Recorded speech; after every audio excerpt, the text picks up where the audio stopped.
선생님, 우리는 왜 자유롭게 말할 수 없는 겁니까? 순간 교실은 얼어붙었습니다. 숨조차 들이쉴 수 없는 정적. 그리고 모두가 두려움에 떨던 그날, 이단 한마디 질문이 한 가족의 삶을 송두리째 흔들어 놓았습니다. 평양의 한 여중생이 던진 작은 의문. 그것은 단순한 호기심이 아니라 목숨을 건 반항이었습니다. 그리고 그 질문은 곧 온 가족을 감시의 눈 속에서 벗어나야 하는 탈출의 길로 이끌었지요. 눈을 마주친 순간조차 두려웠던 아버지의 군사정보국 생활, 눈물을 감춘 채 아이의 손을 잡고 결심한 어머니의 떨림, 그리고 철조망 너머로 달아나야 했던 13살 남동생의 발걸음, 모든 것이 차갑게 얼어붙은 국경에서 그들은 과연 어떤 선택을 했을까요? 이야기를 시작하기 전에 좋아요와 구독 버튼을 가볍게 눌러주시면 더 많은 영상을 제작하는데 큰 힘이 됩니다. 지금 어디에서 이 영상을 시청하고 계신가요? 아래 댓글에 나눠주세요. 숨소리조차 삼켜야 했던 도망의 길, 그리고 마침내 마주한 자유의 공기, 억압 속에서도 포기하지 않은 한 가족의 용기와 결단에 대한 이야기 지금 바로 시작합니다. 안녕하세요. 제 이름은 이혜진입니다. 올해 16살이 되었고 평양의 한 중학교에 다니고 있었습니다. 저를 아는 사람들은 조용하고 눈에 잘 띄지 않는 성격이라고들 말했어요. 하지만 제 안에는 늘 설명하기 어려운 갈증 같은 게 있었습니다.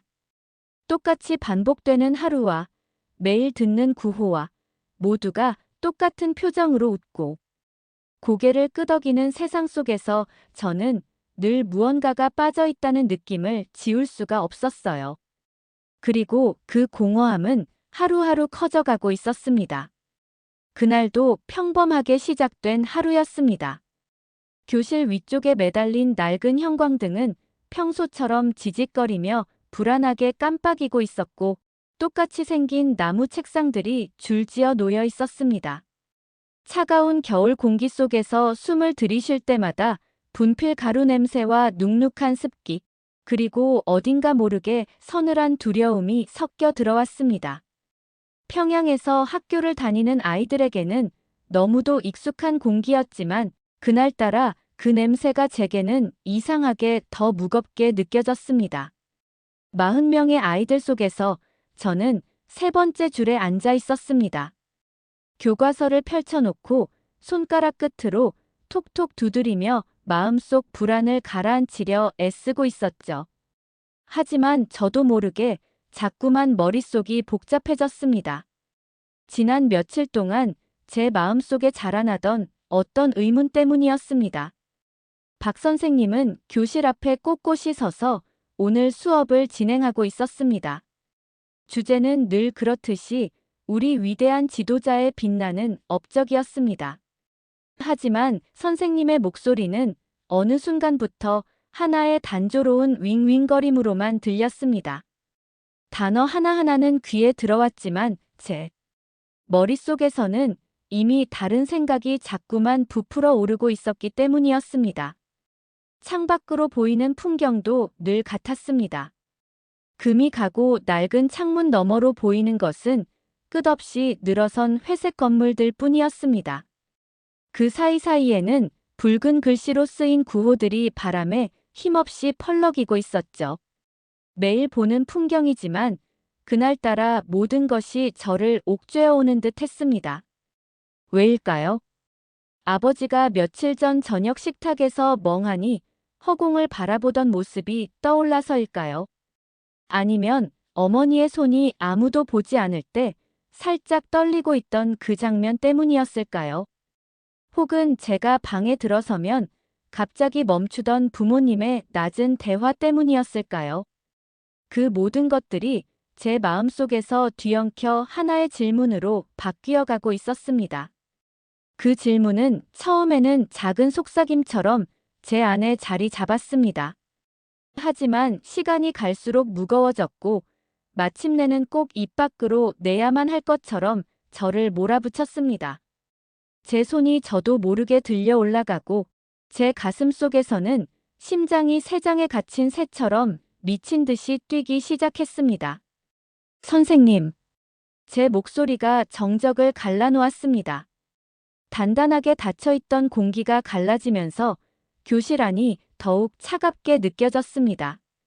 우리는 왜 인터넷을 자유롭게 쓸 수 없고 왜 마음속 생각을 자유롭게 말할 수 없나요? 그 순간 찾아온 침묵은 너무나 완벽했습니다. 단순히 조용한 정도가 아니었습니다. 마치 소리 자체가 삼켜져 버린 듯 제가 정말로 말을 했는지조차 의심될 만큼의 침묵이었습니다. 저는 떨리는 손끝으로 책상 모서리를 꼭 움켜쥐고 선생님의 얼굴을 바라보았습니다. 박 선생님의 눈에서 혈색이 빠져나가는 것이 보였습니다. 입을 벌렸다 닫았다 하는 모습은 마치 물 밖으로 튀어나온 물고기 같았습니다. 제 뒤에서는 아이들이 날카롭게 숨을 들이마시는 소리가 들렸습니다. 몇몇은 의자를 끄는 소리를 내며 저에게서 무의식적으로 거리를 두려 했습니다. 마치 제가 전염병이라도 걸린 것처럼요. 그들의 눈빛은 두려움으로 얼룩져 있었고 저는 그 속에서 제가 무슨 일을 저질렀는지 점점 더 실감하게 되었습니다. 우리 사회에서 호기심은 미덕이 아니었습니다. 그것은 사형 선고나 다름없었습니다. 제가 던진 질문은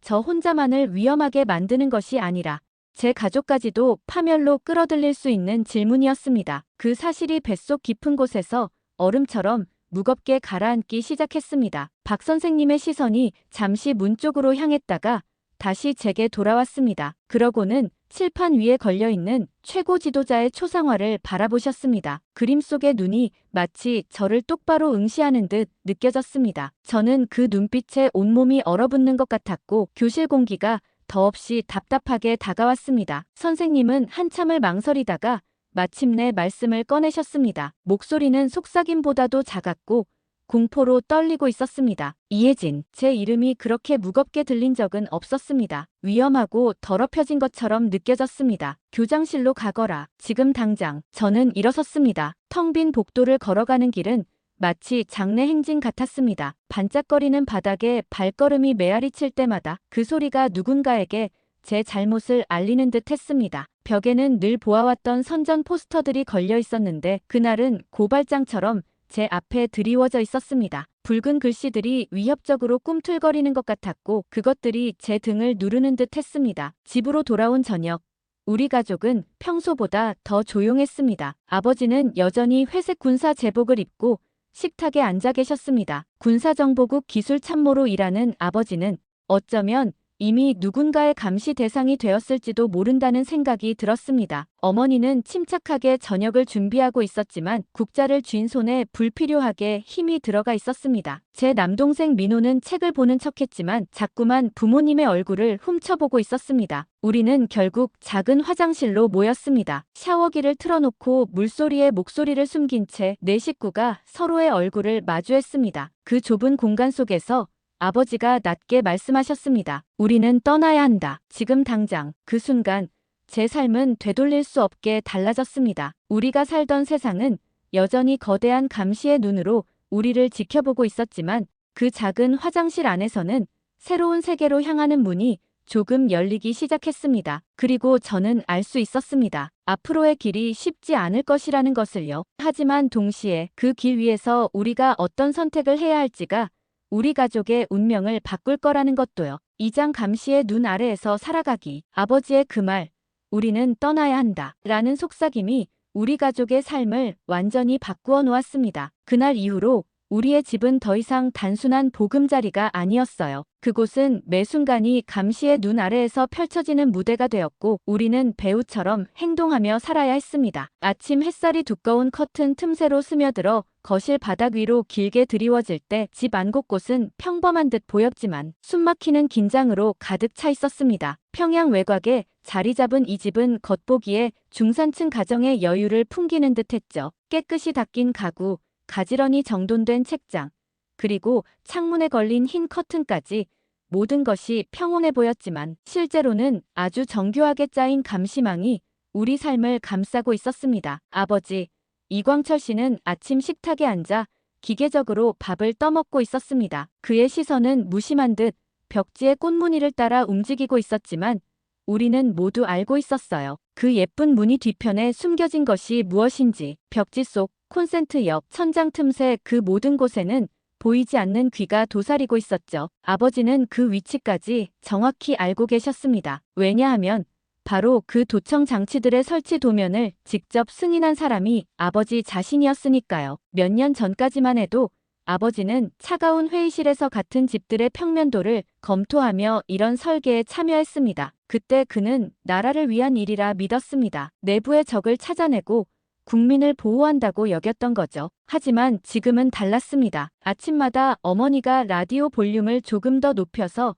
대화를 가리는 모습을 볼 때마다 아버지는 자신이 스스로의 감옥을 설계했다는 사실을 실감하고 있었습니다. 아이러니했죠. 전화기조차 단순한 생활도구가 아니라 국가의 귀였습니다. 특권층이라는 상징처럼 집에 놓여 있었지만 실상은 우리 가족의 속삭임까지 보고하는 도구였으니까요. 아버지의 출근길마저 자유롭지 않았습니다. 매일 아침 7시 15분 정확히 같은 시간에 찾아오는 운전기사 장수민. 그는 늘 정중하게 인사하며 날씨 이야기를 건넸습니다. 겉보기엔 충직한 운전사 같았지만 아버지는 그 남자의 기록을 본 적이 있었습니다. 그는 단순한 운전사가 아니라 훈련받은 관찰자였습니다. 사람의 표정과 행동에서 미세한 변화를 읽어내도록 선발된 눈과 귀였던 거죠. 결국 아버지의 하루 이동 경로, 차 안에서 나눈 대화, 걸려온 전화, 한 통까지 모두 매일 저녁 보고서로 올라가고 있었습니다. 저와 동생 민호 역시 그런 공기를 느끼며 자랐습니다. 저는 학교 가방을 챙길 때조차 불필요한 움직임을 하지 않으려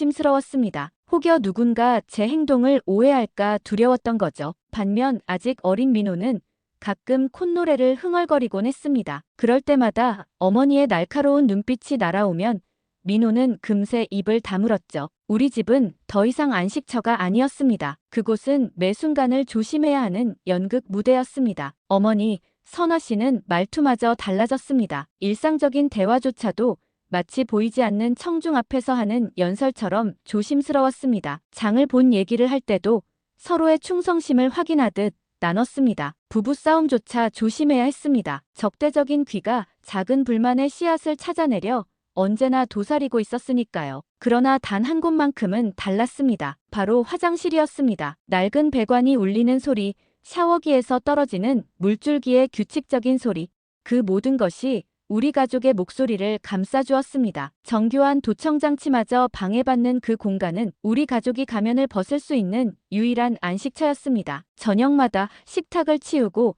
시간이 충분히 지난 후 우리는 화장실로 모였습니다. 아버지는 샤워기를 틀었고 어머니는 세면대에 물을 틀었습니다. 그러면 저와 민호는 차가운 타일 바닥에 다닥다닥 모여 앉았죠. 우리는 그 속삭임 속에서만 진짜 대화를 나눌 수 있었습니다. 두려움, 의심, 그리고 서서히 다가오는 계획까지도요. 하지만 그마저도 늘 안심할 수 있는 건 아니었습니다. 아버지는 시간을 세고 있었습니다. 너무 오래 모여 있으면 그것조차 의심을 살 수 있었으니까요. 어머니는 말하다가도 가끔 갑자기 멈추곤 했습니다. 혹시 새로운 기술이 우리 마지막 피난처마저 침투했을지도 모른다는 불안감이 엄습했기 때문이었죠. 집 밖에서는 더 무서운 일이 벌어지고 있었습니다. 아버지의 동료들이 수십 년을 함께 충성했던 사람들이 하나둘씩 사라지고 있었습니다. 언제나 같은 방식이었죠. 평범하게 시작된 하루가 끝나면 이른 새벽 번호판 없는 차량이 나타났습니다. 해가 떠오를 무렵이면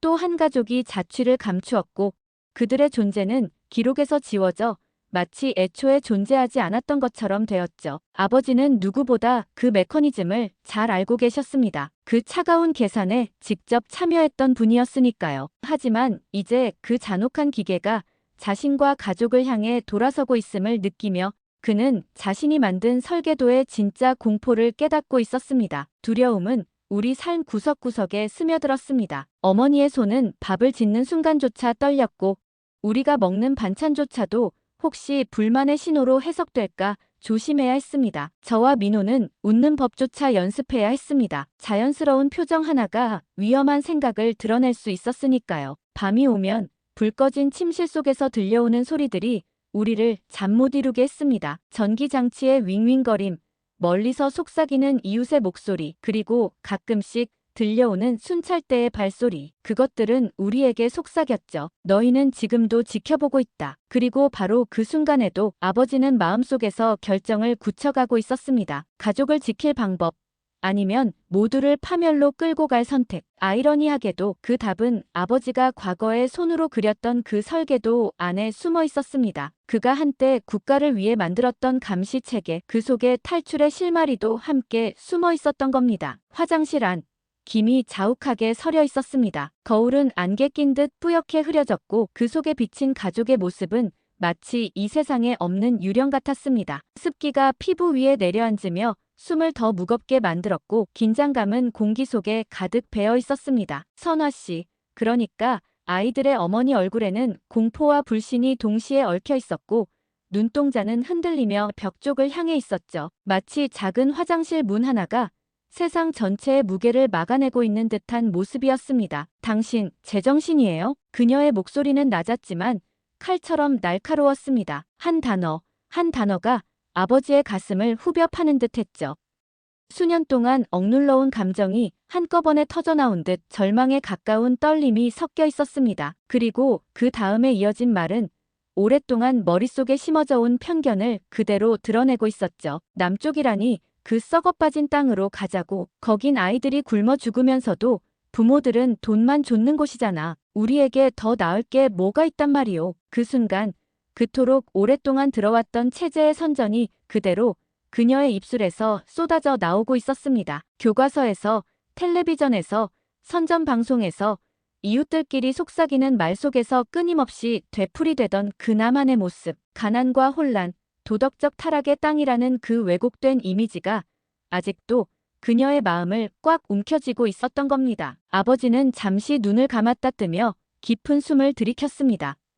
그의 얼굴에는 지친 그림자가 드리워져 있었고 45살의 나이보다 훨씬 늙어 보였습니다. 하지만 그 눈 속에는 전혀 다른 빛이 깃들어 있었죠. 오랜 세월 자신도 똑같이 믿어왔던 세뇌가 조금씩 깨지고 대신 차갑고도 날카로운 현실이 들어차기 시작한 겁니다. 여보, 제발 내 말 좀 들어봐. 그는 목소리를 낮췄지만 절실함이 그대로 묻어나왔습니다. 화장실을 가득 채운 물소리 때문에 귀 기울이지 않으면 들리지 않을 정도였지만 그 속삭임에는 절망이 아닌 진실의 무게가 실려 있었죠. 여기서 우린 그냥 죽음을 기다리는 거야. 민호랑 혜진이 이 아이들이 우리처럼 살게 두고 싶어 두려움 속에 숨죽이며 하루하루만 버티게 만들 거냐고. 감옥이라는 단어가 공기 중에 남았습니다. 너무 단순했지만 모든 것을 설명하는 단어였죠. 감시당하는 집, 허락된 말만 해야 하는 대화, 조심스럽게 골라야 하는 표정과 몸짓, 그 모든 게 곧 감옥이었습니다. 혜진은 순간 심장이 움켜쥐어지는 듯 했어요. 자신이 지금껏 살아온 일상이 단순히 삶이 아니라 사실은 버팀에 불과했다는 깨달음이 전신을 흔들었죠. 선화 씨의 호흡이 거칠어지고 있었습니다. 평생을 믿어왔던 체제가 무너지는 듯한 충격이었을 겁니다. 간호사로 일할 때 배웠던 원칙, 규칙을 따르는 것이 곧 안전이라는 믿음. 하지만 지금 그 믿음 자체가 아이들을 올가매는 사슬이 되어버린 현실 앞에서 그녀의 눈빛은 흔들리고 있었습니다. 그 침묵을 깨트린 건 혜진이었습니다. 16살 소녀의 목소리가 두려움 속에서도 의외로 단단히 울렸습니다. 어머니, 저는요. 그냥 제 생각을 마음대로 말할 수 없는 게 더 두려워요. 차라리 자유를 찾다가 죽는 게 나아요. 그 말은 혜진 스스로도 놀랄 만큼 분명했습니다. 매일같이 침묵을 강요당하며 살아온 시간들이 그녀 안에서 무언가를 키워왔고 마침내 그 순간 폭발한 겁니다. 말이 공기를 갈라 화장실 가득 메우자 어머니의 얼굴이 순간 일그러졌습니다. 고통과 깨달음이 동시에 밀려든 듯한 표정이었죠. 그때 구석에 웅크려 있던 민호가 갑자기 물었습니다. 아빠, 남쪽에 가면 숨지 않고 게임할 수 있어요? 순진한 13살의 질문이었지만 그 안에는 우리가 잊고 있던 진짜 진실이 담겨 있었습니다. 화려한 정치적 구호도 체제에 대한 논쟁도 필요 없었습니다. 단순히 아이답게 살 자유, 웃고 떠들 자유, 감시받지 않고 놀 자유. 바로 그것이 우리가 간절히 원하고 있던 전부였던 겁니다. 선화 씨는 그제야 아이들을 똑바로 바라봤습니다. 남편의 절박한 눈빛, 혜진의 단호한 얼굴, 민호의 소박한 소망. 그 순간 그녀는 깨달았습니다. 지금껏 지켜왔다고 믿었던 시스템이 사실은 가장 사랑하는 가족을 올가매는 덫이었다는 사실을요. 그리고 아주 천천히 하지만 분명하게 어머니의 표정이 바뀌기 시작했습니다. 겨울 얼음이 봄 햇살에 서서히 녹듯 그녀의 어깨가 풀리고 주먹이 펴지고 눈가에는 눈물이 고였습니다. 알았어. 그녀의 목소리는 물소리 위로 겨우 들렸습니다. 마치 그 한마디가 수십 년간 붙잡아온 믿음을 내려놓는 선언처럼 들렸습니다. 하지만 우리가 하려면 조심해야 해. 아주 똑똑하게 해야 한다. 그 말과 함께 화장실 안의 공기는 더 무겁게 내려앉았습니다. 작은 공간은 더 좁아진 듯했고 오래된 비누 냄새조차 낯설게 느껴졌습니다. 바깥 세상은 여전히 철저히 감시하는 체제가 굴러가고 있었고 창문 너머에는 수많은 전자눈과 귀가 도사리고 있었죠. 하지만 그 순간만큼은 가족 모두가 알았습니다. 이제 돌아갈 수 없다는 것을. 그들은 두려움 속에 살아가는 단순한 피해자가 아니라 함께 비밀을 나누고 탈출을 계획하는 공모자가 되어 있었습니다. 샤워 물줄기는 곧 차가워질 것이고 다시 연극 같은 일상으로 돌아가야 할 테지만 이미 마음속에서는 결정이 내려져 있었습니다. 이제 문제는 탈출을 할 것인가가 아니었습니다. 반드시 한다는 게 분명해진 이상 어떻게 살아남아 끝까지 해낼 것인가가 진짜 질문이 되었습니다. 그리고 바로 이 순간부터 우리 가족은 체제의 눈을 피하는 위험한 여정을 준비하기 시작한 겁니다. 군사정보국의 복도는 언제나 똑같은 빛과 소리를 내고 있었습니다. 형광등은 익숙한 윙윙거림으로 귀를 간지럽혔고 차갑게 반짝이는 대리석 바닥은 발걸음을 또각또각 울려 퍼지게 했습니다. 그 위를 걷고 있는 이는 저희 아버지 이광철 씨, 15년 넘게 이곳에서 몸담아온 중년의 관리였습니다. 늘 똑바른 자세, 변함없는 표정, 규율에 충실한 발걸음으로 동료들의 존경을 받았던 그였지만 지금 그의 걸음은 과거와 달랐습니다. 겉으로는 똑같이 보였지만 속으로는 매 순간 배신이라는 무거운 짐이 얹혀 있었던 것이지요. 이 배신은 단순히 조국에 대한 것이 아니었습니다. 사실 그의 마음을 짓누른 것은 자신이 평생을 바쳐 충성했던 바로 그 체제, 그 시스템을 더 이상 믿을 수 없다는 깨달음이었습니다. 믿음의 균열은 한순간이었지만 그 균열은 그의 삶 전체를 바꿔놓고 말았습니다. 그의 발밑에서 구두가 내는 리듬감 있는 소리는 마치 아직은 괜찮다는 듯 동료들에게 평범함을 속삭이고 있었지만 머릿속은 늘 복잡한 계산으로 가득 차 있었습니다. 경비원 교대 시간, 순찰 경로, 감시 사각지대, 한때 업무 차원에서만 다뤘던 모든 정보가 이제는 가족의 탈출을 위한 지도와 다름없는 자산이 되었지요.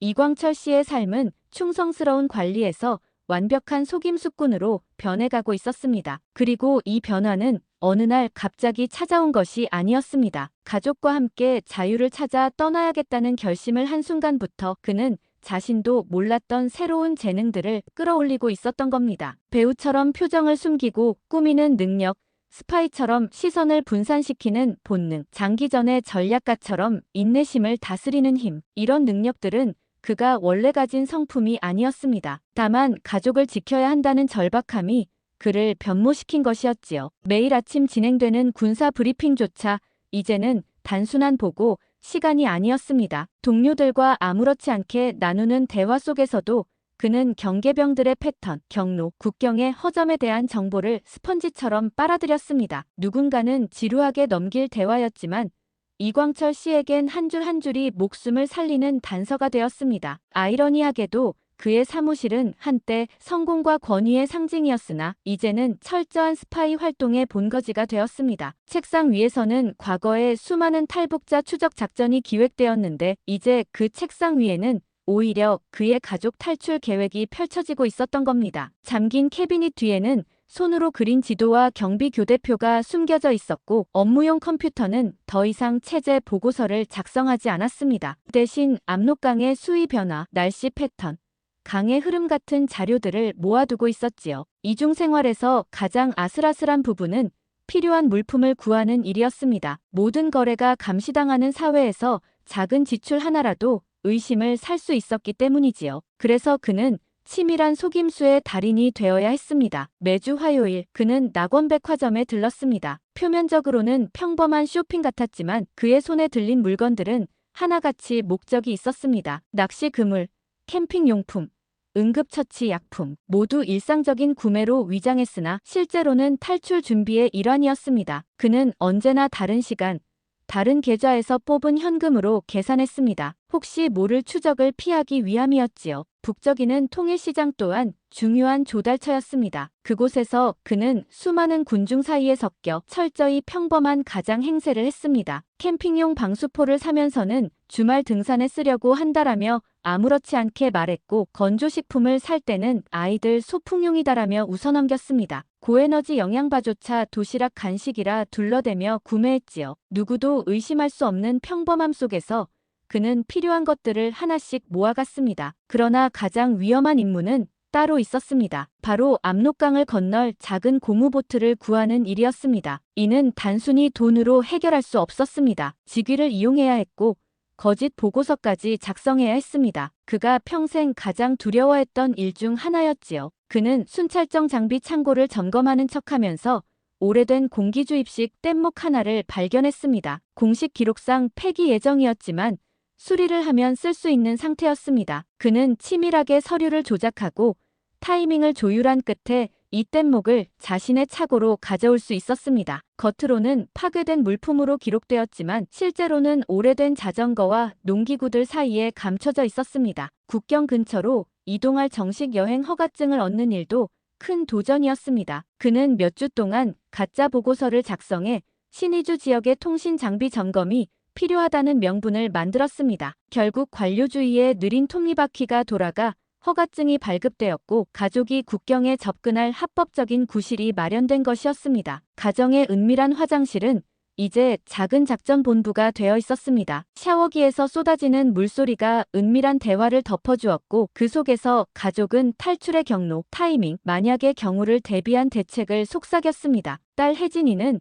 놀라울 만큼 뛰어난 기억력을 보여주었습니다. 중국 지리, 안전가옥의 위치, 길목마다의 특징까지 또렷하게 기억했습니다. 마치 시험 준비를 하듯 집중하며 정보를 흡수했고 그 집중력은 이제 가족의 생명을 지키는 무기가 되었습니다. 아들 민호는 달랐습니다. 늘 밝고 장난스럽던 아이였지만 이제는 침묵 훈련을 받았습니다. 꼼짝 않고 가만히 있는 연습, 숨을 죽이는 훈련, 말하고 싶은 충동을 억누르는 훈련. 가족은 그 시간을 게임이라고 불렀지만 모두가 알고 있었습니다. 언젠가 그 침묵이 그의 목숨을 지켜줄 수 있다는 사실을 말입니다. 아내 선아 씨는 병원에서 일하며 의료 물품을 조금씩 모았습니다. 동료들과의 대화 속에서 체온 유지 방법, 감염 치료법 같은 정보들을 슬쩍 얻었고 필요한 약품을 아주 조금씩 확보했습니다. 무엇보다 그녀가 얻은 것은 지하 조직의 소문이었습니다. 탈북자들을 돕는 은밀한 손길이 존재한다는 사실. 그러나 그것만으로도 목숨을 잃을 만큼 위험한 정보였기에 그들은 더욱 조심스러워질 수밖에 없었습니다. 날이 갈수록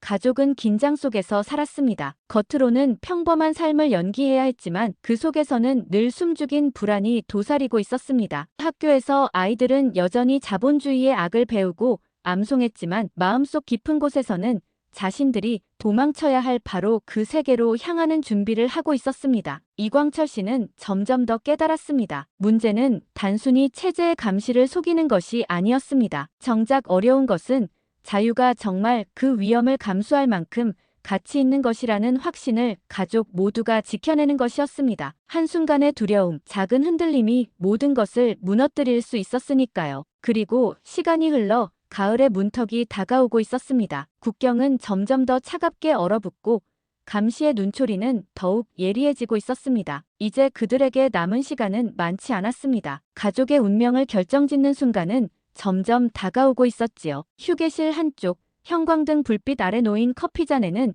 이미 몇 시간 전 식어버린 커피가 고요히 남아 있었습니다. 그런데도 아버지는 습관처럼 그 컵을 천천히 휘젓고 있었지요. 숟가락이 잔에 부딪힐 때마다 나는 소리는 기계적이고 멍한 움직임을 더욱 부각시켰습니다. 그의 눈길이 향하는 곳은 창밖 군사정보국의 강화유리 너머였습니다. 11월의 평양 하늘은 회색빛 담요처럼 눌러앉아 있었고 그 공기 속에는 알 수 없는 긴장감이 배어 있었습니다. 평소에는 그저 관료적인 웅웅거림으로 가득하던 건물이었지만 요즘 들어서는 마치 사냥감을 쫓는 짐승처럼 날카롭고 불안한 기운이 감돌고 있었던 겁니다. 매일 아침 출근할 때마다 익숙했던 풍경에 변화가 보였습니다. 몇 주 전까지만 해도 사람들이 자리를 지키고 있던 책상들이 하나둘씩 비어가고 있었습니다. 사라진 사람들에 대해 아무도 언급하지 않았습니다. 이름표는 깨끗이 지워지고 벽에 걸린 조직도는 수정에 수정을 거듭해 이제는 전쟁터의 전황 지도처럼 얼룩져 있었습니다. 사람들의 흔적은 지워졌지만 그 자리에 스며든 공포는 더 짙어졌습니다. 아버지는 눈에 띄게 달라지고 있었습니다. 예전엔 늘 정돈된 모습으로 동료들 앞에 섰지만 이제는 유니폼이 몸에 헐렁하게 걸쳐져 있을 만큼 야위었고 아무도 보지 않을 때 손끝이 떨리는 모습이 눈에 들어왔습니다. 방에 들어서면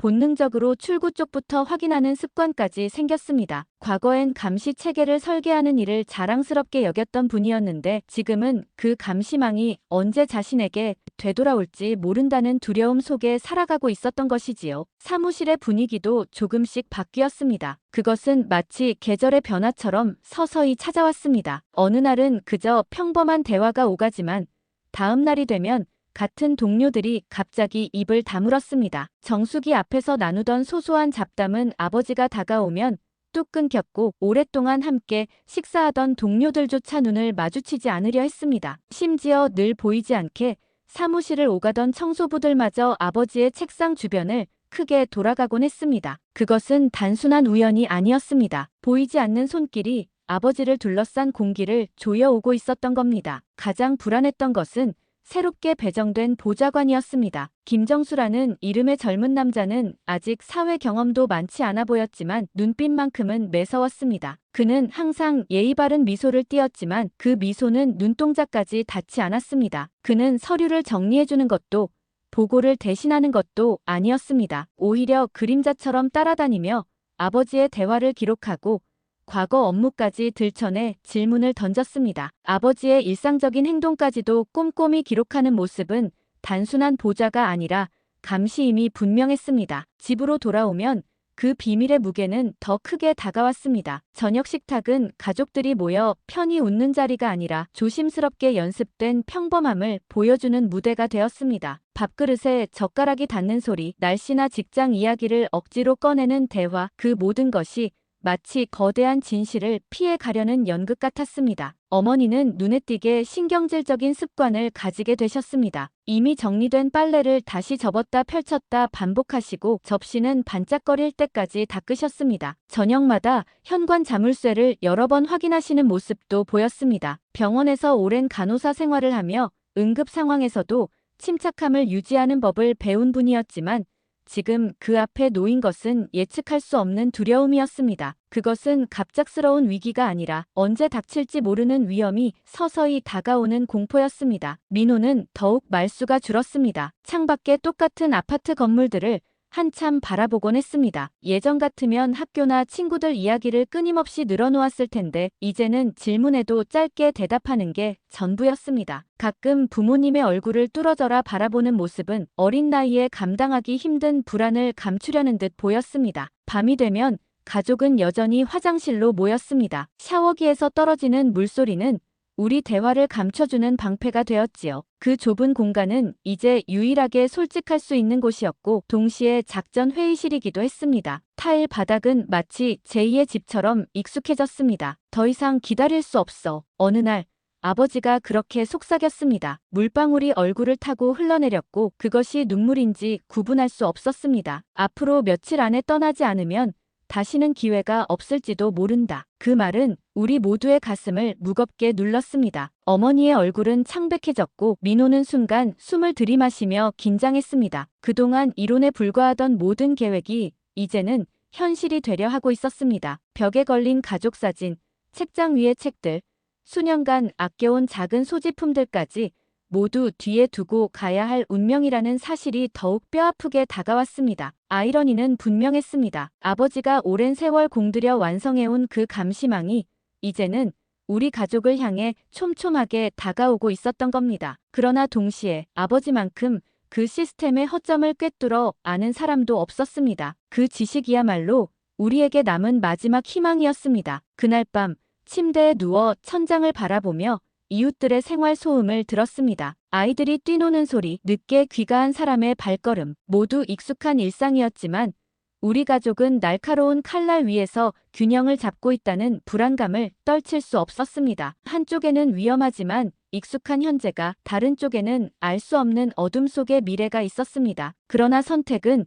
이미 우리 손을 떠나 있었습니다. 우리가 원해서가 아니라 조여오는 그물이 점점 더 좁혀지고 있었기 때문이었습니다. 우리의 삶은 이제 마지막 국면으로 향하고 있었습니다. 숲속 공기는 숨조차 막히게 차가웠습니다. 그러나 그 차가움보다 더 무서운 건 언제 어디서 들이닥칠지 모르는 국경 경비병의 발소리였어요. 나무줄기에 얼굴을 바짝 붙이고 숨을 죽이는 순간 제 심장은 갈비뼈를 깨부수듯 쿵쾅거렸습니다. 마치 그 소리가 숲 전체에 울려 퍼져서 금방이라도 들킬 것만 같았죠. 집 안 화장실에서 속삭이며 세운 계획과는 전혀 다른 현실이 우리를 압도하고 있었습니다. 차갑게 언 땅은 발을 내디딜 때마다 우리를 넘어뜨리려 했고, 숨을 내쉴 때마다 하얗게 피어오르는 입김은 마치 도망자의 깃발처럼 우리 위치를 드러낼 것 같았어요. 아버지는 맨 앞에서 길을 이끌고 계셨습니다. 어둠 속에서도 한치의 주저함 없이 발을 옮기는 모습은 오랜 세월 정보국에서 일하며 단련된 본능의 결과였지요. 카메라의 회전각도, 경비병들의 교대 시간, 철조망의 취약한 틈새까지. 아이러니하게도 아버지가 평생 동안 쌓아온 기술과 지식이 이제는 우리 가족을 억압이 아닌 자유로 이끄는 도구가 되고 있었습니다. 그때 제 곁에서 민호가 비틀거리며 작게 신음을 냈습니다. 13살밖에 되지 않은 아이에게 이 여정은 너무 가혹했어요. 하지만 어린 얼굴엔 눈물 대신 이를 악문 결의가 어려 있었습니다. 어머니는 민호의 어깨를 단단히 감싸 안으며 걸음을 재촉했습니다. 그녀의 다른 손에는 작은 가방 하나가 들려 있었죠. 그 안에는 가족 사진 몇 장과 값나가는 물건 몇 개, 그리고 모든 재산을 털어 환전한 낯선 지폐들이 들어 있었어요. 우리의 지난 삶이 압축된 초라하지만 소중한 한 줌의 짐이었습니다. 그리고 마침내 우리 앞에 국경 철조망이 모습을 드러냈습니다. 희미한 별빛 아래 면도날처럼 날카로운 철조망은 차갑게 번쩍였습니다. 수십 년 동안 우리의 삶과 꿈을 가둬온 장벽, 그러나 동시에 이제는 자유로 나아가기 위해 반드시 넘어야 할 벽이었죠. 한순간의 방심이나 누군가의 신고로 우리는 다시 붙잡혀 끌려갈 수도 있었어요. 그러나 적어도 그 순간만큼은 우리 가족은 처음으로 진정한 자유의 공기를 들이마셨습니다. 해가 떠오르며 회색빛 하늘이 서서히 금빛으로 물들었습니다. 같은 산, 같은 숲, 같은 새벽이었지만 철조망 이편에서 바라보는 풍경은 완전히 달라 보였습니다. 아버지는 떨리는 목소리로 우리를 바라보며 말했습니다. 자유는 그냥 주어지는 게 아니다. 목숨을 걸고라도 스스로 선택해야 하는 거다. 그 순간 저는 아버지의 얼굴에서 처음으로 두려움이 아닌 강인함을 보았습니다. 우리의 탈출은 끝났지만 동시에 새로운 시작이기도 했습니다. 눈앞에 펼쳐진 낯선 땅, 언어도 문화도 다른 세상 속에서 우리 가족이 어떤 미래를 맞이하게 될지 알 수 없었지만 그 불확실함조차 두렵지 않았습니다. 왜냐하면 이제 우리에겐 스스로 선택한 길이 있었으니까요. 사람은 나이가 들어서도